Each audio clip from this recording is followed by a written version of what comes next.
हूँ आपसे ये कह रहा हूँ कि जब आपके पास दिमाग है तो सोचा क्यों नहीं जाए।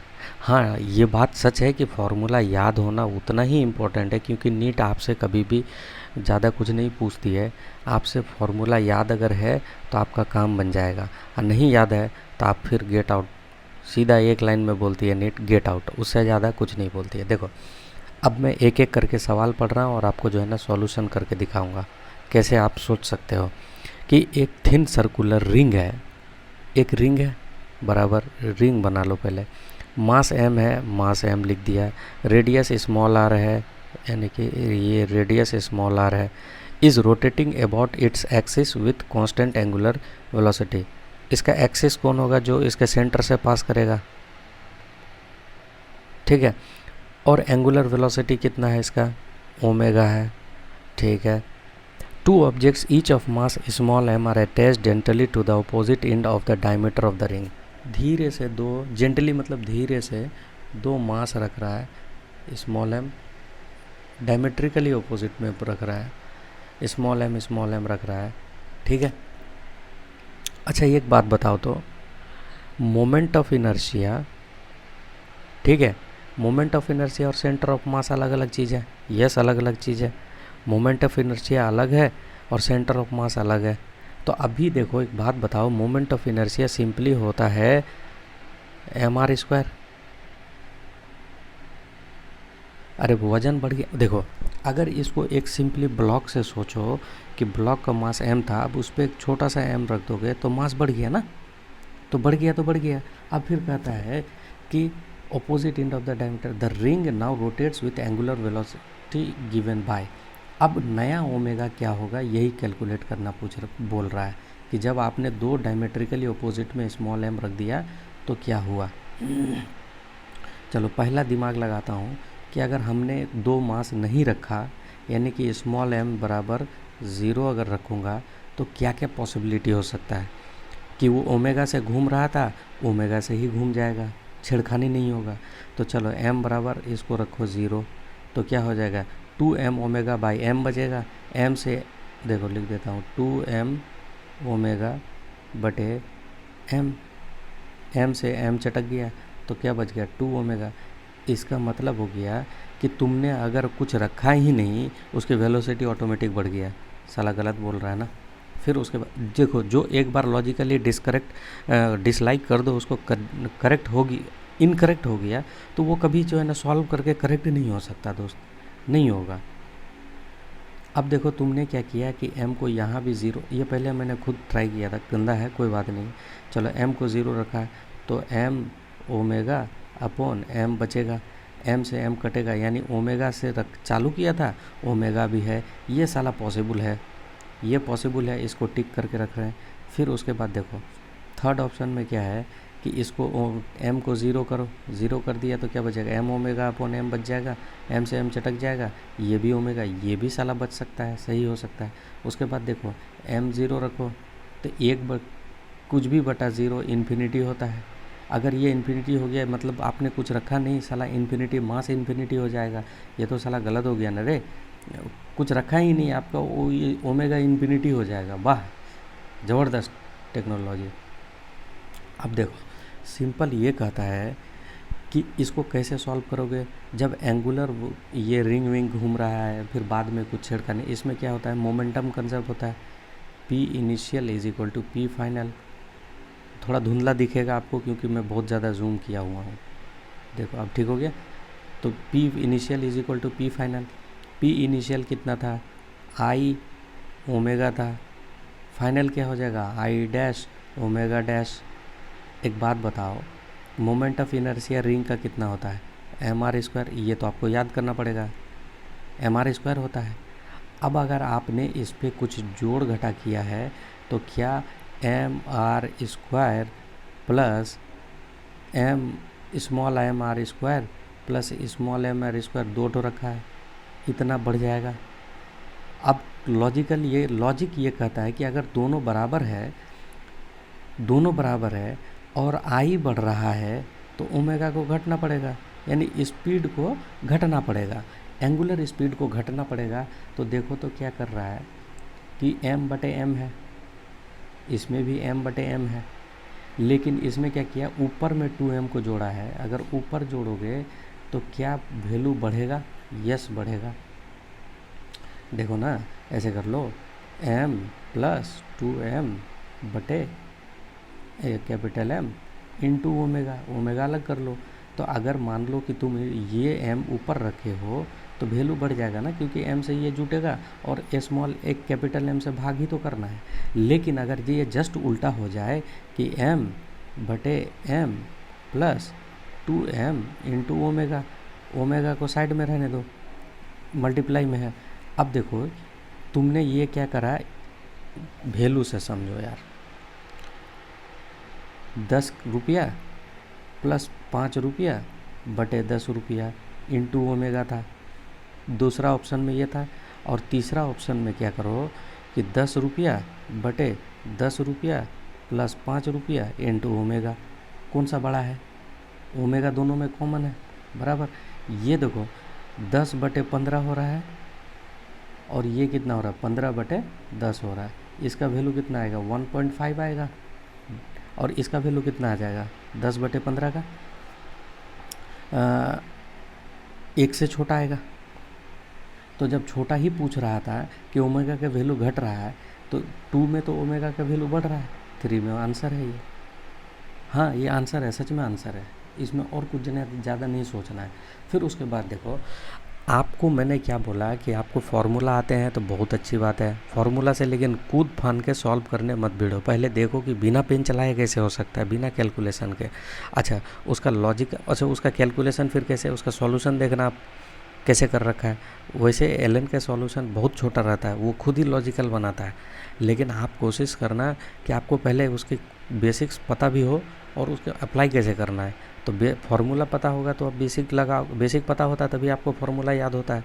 तो फार्मूला में कूदना नहीं है मेरे दोस्त।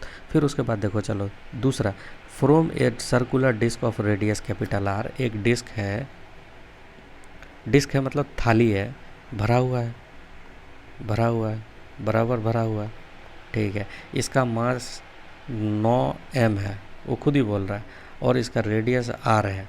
अब कह रहा है कि वो जो है सर्कुलर डिस्क में से r/3 का कंसेंट्रिकली, देखो यहाँ एक वर्ड लिखा है कंसेंट्रिकली, कंसेंट्रिकली ये रहा कंसेंट्रिकली, कंसेंट्रिकली जो है ना एक रिंग को कट कर रहा है, कितना, r/3 रेडियस का। तो r/3, ओ सॉरी,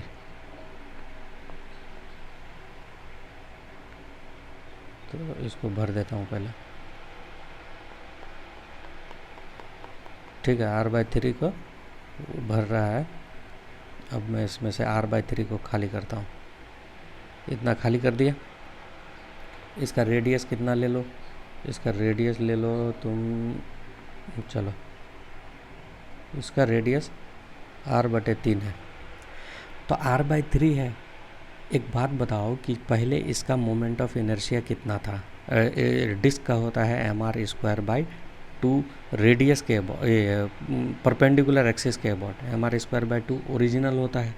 तुमने मास ही घटा दिया। हाँ, अगर मान लो कि पोजीशन चेंज करता तो अलग बात था, लेकिन कंसेंट्रिकली बोला है तो यानी कि सेंटर चेंज नहीं हुआ, पोजीशन चेंज नहीं हुआ, तो ये अब घट जाएगा, ये घटेगा, ये घट जाएगा, घटना चाहिए तो घटना चाहिए। तो अब चलो पहला आंसर देखेंगे। The moment of inertia of the remaining disc about its axis perpendicular to the plane of disc and passing through the centre, यानी इसी सेंटर से पास कर रहा है, ठीक है। अब देखो ओरिजिनली कितना होना चाहिए था, 9, उसका मास है 9m और उसका r तो r है, 9m²r/2 होता है। ये फार्मूला का वैल्यू है, फार्मूला होता है mr²/2, ठीक है। तो m की जगह 9m, r की जगह r रखा और 2 की जगह 2 रखा। अब क्या है कि इसको ज़रा कट पिट करो तो ये 4.5 हो रहा है क्या? इसका मतलब है कि 4.5 से तो छोटा होना चाहिए, बराबर। 4.5 से जब आपने मास हटा लिया तो 4.5 से छोटा होना चाहिए। ज़रा देखो तो ये mr² लिख रहा है तो ये गलत हो गया, 4 4 से छोटा होना चाहिए, 4.5 से छोटा होना चाहिए, लेकिन ये 4 लिख रहा है। इसका मतलब है कि 4 हो सकता है, पॉसिबल है। चलो इसको नहीं काटेंगे, मार्क करते हैं। 4/9 मतलब कितना हो गया, बहुत ही छोटा हो गया, बहुत ही छोटा हो गया। अच्छा तुमने मास कितना निकाला है, 9 में से एक मास निकाले हो, ठीक, 9 में से एक मास निकाले हो, 9m में से एक m निकाले हो, तो बहुत ज़्यादा तो मास नहीं निकाले हो, ठीक है। उसके बाद देखो 40/9 का मतलब होता है 9 चौके 36, 4 बचेगा, फिर 9 चौके 4.4, देखो तो ज़रा 4.5 है, 4.4, जब एक पार्ट घटाएंगे तो एक पार्ट थोड़ा सा आंसर कम आ रहा है, इसलिए ये आंसर होना चाहिए, जाके देख लेना मेरे दोस्त। उसके बाद ये particle of mass capital M starting from rest undergoes uniform acceleration. देखो एक मास है जिसका u कितना है, 0 है, ठीक। उसके बाद undergoes uniform acceleration if the speed acquired in time t is v, time t में v वेलोसिटी उसने लिया, तो पावर डिलीवर कितना हुआ, पावर कैलकुलेट करना है। पावर का 2-3 फार्मूला, पावर बराबर फोर्स इंटू वी होता है। पावर का एक और फार्मूला तो हो सकता है कि पावर, अच्छा वर्क डन बराबर क्या होता है, वर्क डन बराबर होता है फोर्स इंटू डिस्प्लेसमेंट, एक फार्मूला ये है। दूसरा फार्मूला ये है कि वर्क डन बराबर क्या होता है, फोर्स इंटू, सॉरी हाँ, वर्क डन बराबर फोर्स इंटू डिस्प्लेसमेंट हो गया। उसके बाद पावर बराबर एक होता है work done per unit time, formula में रखो फोर्स इंटू डिस्प्लेसमेंट बटे टाइम। फोर्स क्या है, फोर्स है, डिस्प्लेसमेंट क्या है, एस है, और बटे टी, यानी कि फोर्स बराबर हो गया फोर्स इंटू वी हो गया। तो एफ वी पावर को डायरेक्ट लिख देता है ये, ठीक। चलो अब एक बात बताओ, इतना ही कम इन्फॉर्मेशन एफ कहाँ से लाओगे, तो गधा वाला टेक्निक हो गया। अगर गधा वाला टेक्निक है तो फिर आंसर नहीं आएगा, समझे। तो आपको क्या करना पड़ेगा, कुछ दिमाग लगाना पड़ेगा दोस्त। वो दिमाग कैसे आएगा तो देखो अभी तुरंत दिखाता हूँ, इसको डिलीट कर देता हूँ। आप सिर्फ पावर का फॉर्मूला एक, अच्छा वर्क डन अगर आ जाए, टाइम से डिवाइड कर देंगे, काम बन जाएगा। तो वर्क डन का क्या है, ये वाला फार्मूला वैलिड नहीं है। वर्क डन बराबर होता है change in kinetic energy, change in kinetic energy. अगर चेंज इन काइनेटिक एनर्जी निकालने बोला है बॉस, तो देखो इनिशियली u उसका 0 है, तो काइनेटिक एनर्जी जो है इनिशियल में 0 होगा। फिर उसके बाद फाइनल पूछा है, काइनेटिक एनर्जी हो गया, फाइनल कितना हो जाएगा, ½ mv² हो जाएगा। क्यों, क्योंकि v वेलोसिटी से वो पार कर रहा है, तो वर्क डन निकल गया क्या, change in kinetic energy, final minus initial, तो हाफ वर्क डन फाइनली कितना हो जाएगा, ½ mv², ठीक है। ½ mv² अगर वर्क डन आ गया, इसको अगर टाइम से डिवाइड कर दूंगा तो क्या पावर नहीं हो जाएगा, ½ mv²/t। अच्छा आप बोलोगे कि डायमेंशनली चेक कर लेते, पावर का एक अगर मान लो कि फार्मूला ही नहीं आता है, तो डायमेंशनली चेक करोगे तो ये और ये डायमेंशनली इनकरेक्ट हो जाएगा, ये बच जाएगा और ये बच जाएगा। आप इसको डायमेंशनली से इसको सॉल्व नहीं कर सकते हैं, इसका बेसिक कॉन्सेप्ट यही था। अब देखो ये, तो इसी तरीके से अब आप ये रोलिंग मोशन में जाना। रोलिंग मोशन में एक बात लिखा हुआ है कि k²/r² का रिलेशन है कि जिसका ज़्यादा होगा वो क्या करेगा, ज़्यादा होगा वेलोसिटी ऑफ रोलिंग, ये ज़्यादा, तो वो स्लो घूमेगा, ठीक।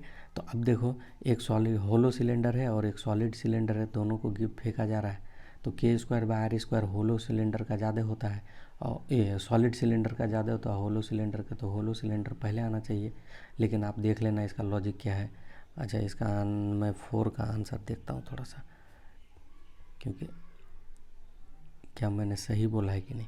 मैं ये कह रहा हूँ कि आपको हर सवाल में 4 का 3, 4 में क्या है, S = U, देखो ये सॉल्यूशन करके रखा है, हम बोले कि 1+k² ठीक, k² फॉर सॉलिड सिलेंडर कितना हो गया 1/2 एंड होलो सिलेंडर 1। अच्छा, हमने उल्टा बोल दिया था यार, सॉलिड सिलेंडर का आधा होता है और होलो सिलेंडर का 1 होता है, और जिसका k² + r² ज़्यादा वो स्लोली आएगा। अगर स्लो आएगा होलो सिलेंडर स्लो और ये वाला पहले आएगा, तो 4 का 3। समझ गए?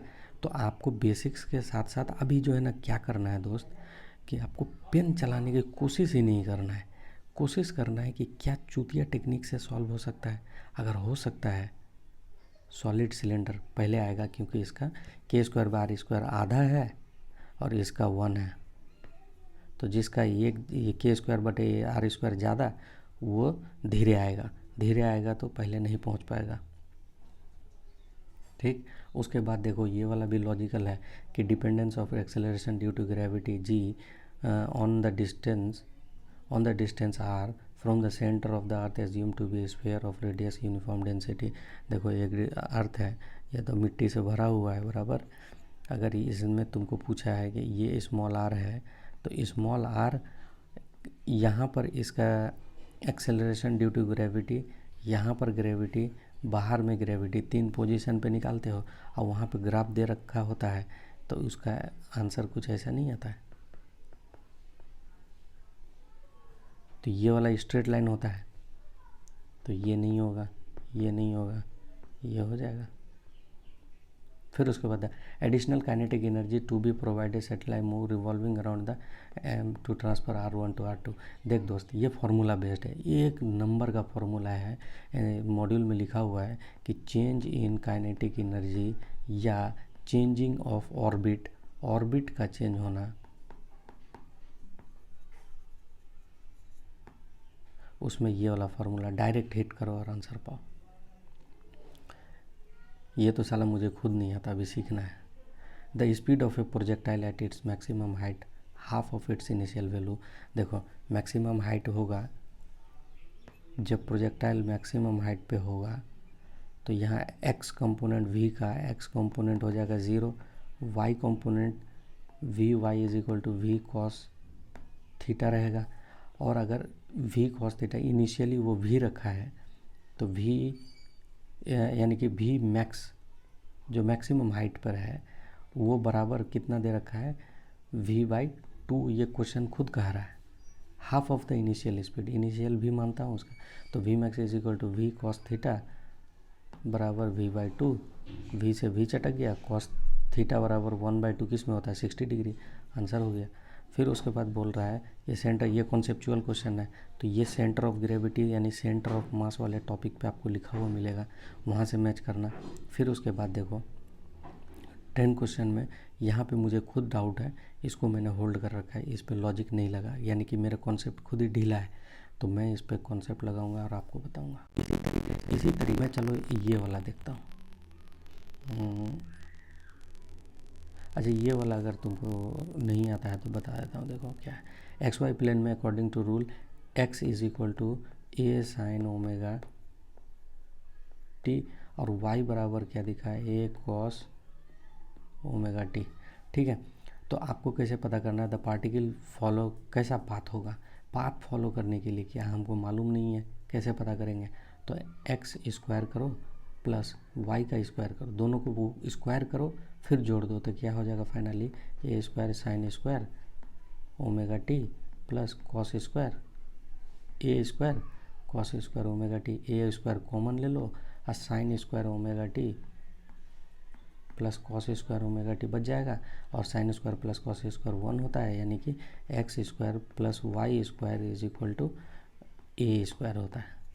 और ये इक्वेशन है सर्कुलर पाथ का। आपका रहा सिंपली लाइट M1 M2। तो मेरा ये दोस्त कहना है कि आपको सॉल्व करने से पहले क्या लॉजिक लग सकता है।